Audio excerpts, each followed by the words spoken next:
1, 2, 3, 4. O ito, i-double check mo kung tama yung pagkakabilang ko ba.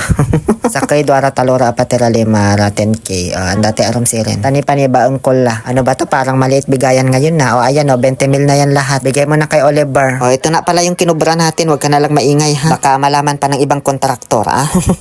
Ba't 30 mil lang to? Pitong flood control yung pinagawa ko. Maliit na ba talaga bigayan ngayon? So, ito na nga. At dahil nga sa gustong magpabili ng bagong motor yung jowa ko. Yes, iiwanan niya daw ako pag di ko siya binilhan.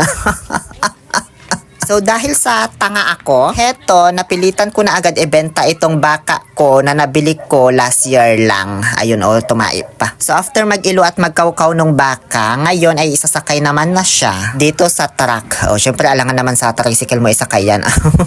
Bali na i-vlog ko na pala yung pagbili namin nito last year. Kararating ko lang nun galing Saudi. Dito ko ininvest yung nakuha kong settlement. Hanapin nyo na lang yung video. Kung natatandaan nyo, 50K yung bili namin dito kasi malaki na talaga siya nung nabili namin. Sabihin na nating 52K lahat nung nagastos kasi bayad pa sa sasakyan, ganon, tapos yung broker pa. Tapos ngayon, after 1 year, as in eksaktong 1 year talaga ha, bibilhin naman na ito sa halagang 64K. So bali 12K yung tinubo namin sa loob ng isang taon. Tapos hati pa kami nung nag-alaga, tig 6K kami. So ayun, yung 50K ko, parang nakakuha lang din ako ng 6K sa loob ng isang taon. No? Sobrang liit lang, 'di ba? Kaya buti pa yung mga korap kasi kumikita ng 1 billion a year. Sana ininvest ko na lang sa JRL yung 50K ko. Siguro mayaman na ako ngayon. Baka nga may sasakyan na ako eh. Sayang talaga. Minsan din kasi may mali-mali akong desisyon na nagagawa sa buhay eh.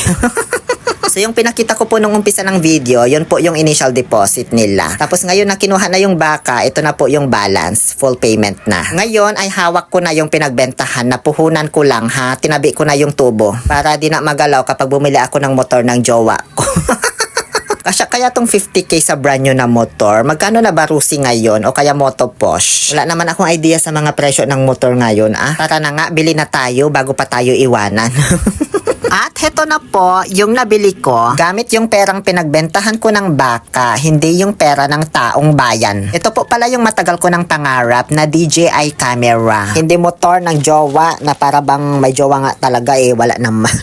Nasa Saudi pa ako nagbablog, gustong gusto ko na talagang bumili nito kaso hindi ko man afford talaga. Nasa 30K plus kasi yung Osmo Pocket 3 na perfect talaga for vlogging. Eh sakto nitong September lang may bagong ni-release ang DJI na camera nila. Ito yung Osmo Nano, like Unano. Mas mura ito kumpara sa Osmo Pocket, almost half the price din yung difference. O syempre mas maganda yung Pocket kasi mas mahal yun. May mga features iyon na wala dito. Pero syempre importante naman sa akin yung camera talaga. Kasi kapag sinabi mong DJI, high quality talaga ang camera niyan. Parang sa iPhone din, kahit na may iPhone 17 na, magkaroon lang ako ng iPhone 13 kahit second hand, masaya na ako. Ganon kasi ako, hindi ko ipinipilit ang mga bagay na alam kong hindi ko naman kaya or afford. Basta wala akong utang, okay na ako doon. So ayan na po lahat ng mga laman sa loob, pati mga accessories na kasama. Hindi ko na kailangan i-explain isa-isa kasi di man to promotion ha. Halos sold out na rin kasi ito nung binili ko. Nasa 18K yung presyo nito. Pero nung chinek out ko, nagkaroon ako ng 1K voucher kasi nga nag-affiliate ako ng mga products, 'di ba? So nakuha ko lang ng 17K. 128GB pala ito. Kaya mag-shoot up to 6 hours na video. Pagka-on ko, di na ako masyadong nakapag-focus sa pag-unbox kasi nakatutok na agad ako sa mga settings. Kinakalikot-kalikot ko na ba ganun.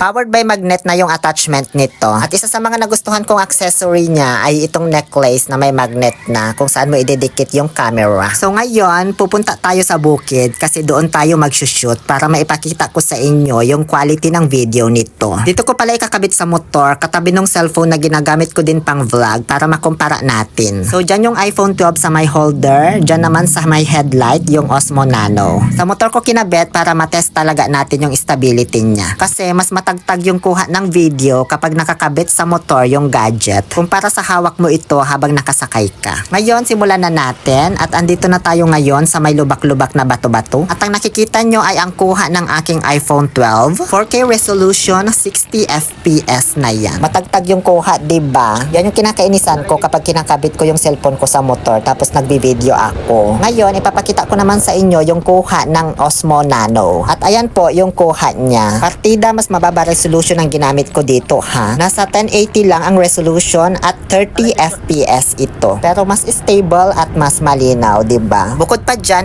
wide angle din yung kuha. Kaya hindi mo na kailangang ilayo pa ng sobra yung camera para lang makuhanan yung buong pagkatao mo. Malakas din pala mag-record ng sound yung mic nito kahit hindi ka na gumamit ng mga mamahaling mic. So ayun, iba pa rin talaga kapag may gamit kang action camera pagdating sa travel vlog. Pero hindi ko sinasabing hindi maganda camera ng iPhone ha, at hindi natin talaga pwedeng i-compare sa action camera kasi magkaiba talaga yan. Gusto ko lang ipahatid sa inyo na satisfied talaga ako sa nabili ko dahil pwede na akong makapag-video ng malinaw kahit na nakamotor. Kung napanood nyo po pala yung kaka-upload ko lang na video nakaraan na nasa Lingayen Baywalk ako, itong Osmo Nano na po ang gamit ko doon. At kayo na humusga kung gaano kalinaw yung kuha nito. Yun lamang po. Please follow me for more. Muli ito po ang inyong Happy Pill Oliver Castro na nagsasabing no to toxicity. Let's make people save and invest para may pambili. O siya, sige na at invest ko pa yung natira sa JRL man ah.